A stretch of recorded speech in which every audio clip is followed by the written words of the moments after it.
راشئ ملګرو د مالداره سړي زوی یو ځلې بیا داسې الفاظ مخې ته راوړي دي چې هغه د اورېدو دي نه خو تاسو سره زه شریک کومه. بیا هغه فالوور هغه پښتانه چې دا ګوري او دا ورته د سپي نظر کوي، پښتون ته زه د سپي نظر کوم، داسې نه دي ویلي چې د بعضو ته د سپي نظر کوم، نه ټول پښتانه یاد کړي دي.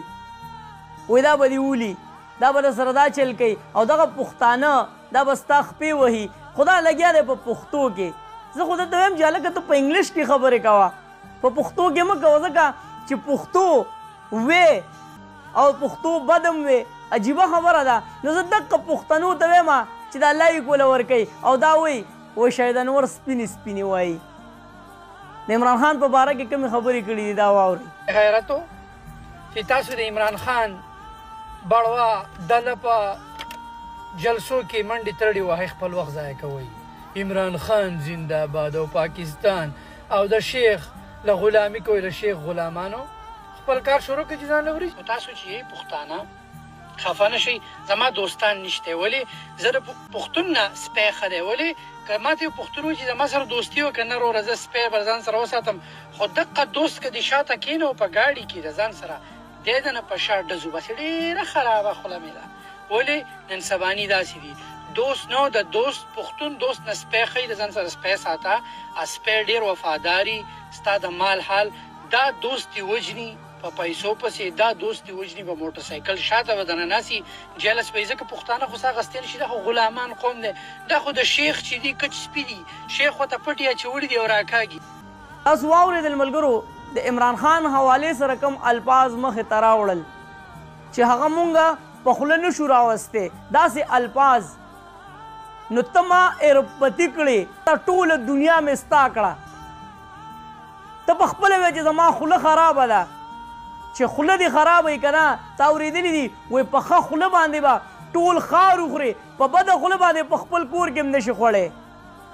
ته ما د 40 روپو خاوند کړې، خو چې خوله دې ښه نه ده نو سوال نه پیدا کېږي چې ته سم سړی شي او تاله څوک عزت درکړي، تاله څوک مینه درکړي. نو کوشش کول پکار دی چې د سړي سره دولت دی که نه، او د دغه دولت سره الله جل شانه دله اخلاق هم ورکړي، دله د خولې ګفتار داسې ورکړی چې هر سړی پې آفرین وایي. نو زه هم بیا به یې سره ډېر خوند کولی. دا ستا چې کوم الفاظ دي که نه، دا الفاظ د سره د اورېدو دي نه. او بیا عمران خان غوندې شخصیت ته ته داسې قسم الفاظ وې، په ټوله دنیا باندې د هغه شهرت دی، د پیسو ورڅخه کمی نشته، د یو څیز هم کمی نشته، د هغه د خولې نه ته ما ته داسې لفظ واوروه لکه دا تا چې ویلی دی، داسې لفظ به ما ته د عمران خان د خولې نه اورې. نو ولې د عمران خان سره دا ټوله دنیا مینه کوي؟ ځکه اوس ټوله دنیا مینه کوي چې هغه غلط الفاظ نه راوړي، هغه داسې الفاظ راوړي چې د خلکو په زړه کې ځان له ځای پیدا کوي. او ستا لفظونه تا ته مه وایي دا ټوله دنیا ستا شوه، خو چې د خولې ګفتار دې ټیک نه وي که نه نوړه به نه چې. ځکه مثال دله زه بل هم در کومه چې هلته یو ډاکټر له څوک لاړ شي که نه او د هغه اخلاق ټیک نه وي، نو یو مریض یې اوسه ټیک هم شي، بل مریض ته وایي یاره مړه دوایي ښه وه خو خولې نه ده، وایي اخلاق یې ټیک نه و. نو د دې غټو خلکو سره دا اخلاق نه وي، دا ورسره ډېر زیات سوټ کوي چې کله د اخلاق مزېدار وي. نو خپل اخلاقو کې چینج راوله، څنګه چې په خپله وې چې خوله مې خرابه، نو دا خوله چې دې خرابه ده که نه نو دا ښه نه ده. ښه څنګه کنځل درته په دې یو لفظ باندې وشي چې عمران خان ته دا لفظ ویلی دی. ټیک ټاک ډک دی، ما ته د دنیا ویډیوګانې خلکو راولېږلې، خو زه تاسو سره نه شریک کوم ځکه هغه د سکرین د اورولو دي نه. شاید انور د هغه دغه باره کې ویلي که نه چې لاس او خپې وله چا مات کړل نو دومره انعام به ورکوم. راشه اوس دغه کسانو له مات که کوم الفاظ چې هغوی راوړي یا د اورېدونې دي.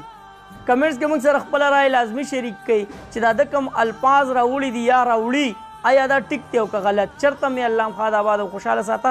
اخره کې واس پاکستان زنده باد، مسلمان زنده باد، تل دې وي آباد دې وي زموږ وطن پاکستان دې وي، مسلمان دې وي. الله پامان.